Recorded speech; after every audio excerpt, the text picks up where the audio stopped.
നമ്മളിപ്പോൾ ഇവിടെ സംസാരിക്കുന്ന മോഹൻലാലിൻ്റെ ദൃശ്യം എന്ന് പറയുന്ന സിനിമ 200 കോടിയായിരിക്കുന്നു, ഭയങ്കര നേട്ടമാണ്. അദ്ദേഹത്തിൻ്റെ ആരാധകർ ഭയങ്കര സന്തോഷത്തിലാണ്, മാധ്യമങ്ങൾ അതിനെ ഭയങ്കര കൗതുകത്തോടെ നോക്കുന്നു. ഇതിനെ ഒരു നിലയ്ക്കും കൗതുകത്തോടെ അല്ലാതെ നോക്കുന്ന ഒരാളുണ്ടെങ്കിൽ അത് മോഹൻലാലായിരിക്കും. മോഹൻലാൽ അതിനെക്കുറിച്ച് ബോധേഡല്ല, സീരിയസ്ലി അല്ല എന്നാണ് ഞാൻ മനസ്സിലാക്കിയിട്ടുള്ളത്. അപ്പോൾ അദ്ദേഹം കഴിഞ്ഞ വിഷു ദിനത്തിലൊരു ഇൻ്റർവ്യൂവിൽ ടെലിവിഷനിൽ ടെലിയിൽ പറയുന്നുണ്ടല്ലോ, അടുത്ത വരാൻ പോകുന്ന പടത്തെക്കുറിച്ചുള്ള എക്സ്പെക്ടേഷൻ എന്താണ് മോനെ, പടം നമ്മൾ ചെയ്ത് കഴിഞ്ഞല്ലോ, അതിപ്പോൾ എന്തെങ്കിലും ആട്ടെ, ആ പടത്തിൻ്റെ അവസ്ഥ അതിനെക്കുറിച്ച് ഞാൻ പറഞ്ഞത് അങ്ങനെയാണ്. അദ്ദേഹത്തിൻ്റെ ഭയങ്കര ബിഗ് ബഡ്ജറ്റ് പടങ്ങളൊക്കെ പൊളിഞ്ഞു പോയ സന്ദർഭം ഉണ്ടായിട്ടുണ്ടല്ലോ. ഇപ്പം അറബിക്കടലിൻ്റെ സിനിമ, മരക്കാർ, അതൊന്നും ഭയങ്കരമായ എക്സ്പെൻസീവ് ആയിട്ടുള്ള സ്പെൻഡ് ചെയ്ത പടമാണ്. പക്ഷെ ആ നിലക്കുള്ള പക്ഷെ ആ പൊളിഞ്ഞൊന്നും അദ്ദേഹത്തെ ബാധിച്ചിട്ടില്ല എന്നതുപോലെ തന്നെ ദൃശ്യത്തിൽ 200 കോടി ഉണ്ടാക്കുന്നതും അദ്ദേഹത്തെ ബാധിക്കുന്ന കാര്യമല്ല. ഞാനൊരു നടൻ ഇവിടെ ഇങ്ങനെ നിൽക്കുന്നു, നിങ്ങൾ വരൂ, എന്നെ ഉപയോഗിച്ചോളൂ, ഉപയോഗിച്ചിട്ട് പോയിക്കോളൂ, നിങ്ങൾ ആ പ്രോഡക്റ്റ് കൊണ്ടുപോയി എന്ത് ചെയ്യുന്നുള്ളത് എൻ്റെ വിഷയമല്ല എന്നുള്ള മട്ടിൽ അദ്ദേഹം എപ്പോഴും എന്നെ സമീപിക്കുന്നു.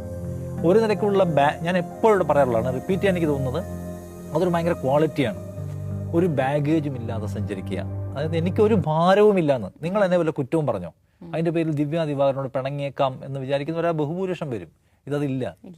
ഞാനിപ്പോൾ ഇവിടുത്തെ നമ്മുടെ സ്ഥാപനപരമായ എക്സ്പീരിയൻസ് പറഞ്ഞാൽ പോലും അദ്ദേഹത്തെ നമ്മൾ വിമർശിക്കുന്ന പല എപ്പിസോഡ് ചെയ്തിട്ടുണ്ട്, അദ്ദേഹത്തെക്കുറിച്ച് നല്ലത് പറഞ്ഞ എപ്പിസോഡ് ചെയ്തിട്ടുണ്ട്. അതിൻ്റെ പേരിൽ എന്നാൽ എന്നെ വിമർശിക്കുന്ന ഒരു എപ്പിസോഡ് അവിടെ വന്നിട്ടുണ്ട്, എന്നാൽ ഇവന്മാരുമായിട്ട് സഹകരിക്കേണ്ടതില്ല എന്നൊരു തീരുമാനം ഒരിക്കലും എടുത്തിട്ടില്ല. അവസാനം കൂടി നമുക്ക് എന്നാൽ ഇവിടെ ഏതോ ഒരു വാക്കുകൊണ്ട് വിമർശിച്ചു പോയി എന്നതിൻ്റെ പേരിൽ നിത്യവൈരാഗ്യത്തോടെ നടക്കുന്ന സിനിമാ താരങ്ങൾ കൂടി നിൽക്കുന്നുള്ളതാണ് മലയാള സിനിമ. രാഷ്ട്രീയക്കാരുണ്ട്. അപ്പോൾ എനിക്ക് മോഹൻലാലിനോട് ഒന്ന് ഏറ്റവും വലിയ റെസ്പെക്ട് അതാണ്. നിങ്ങൾ വിമർശിക്കാനും ചോദ്യം ചോദിക്കാനുള്ള നിങ്ങളുടെ അവകാശത്തെ അദ്ദേഹം മാനിക്കുന്നു.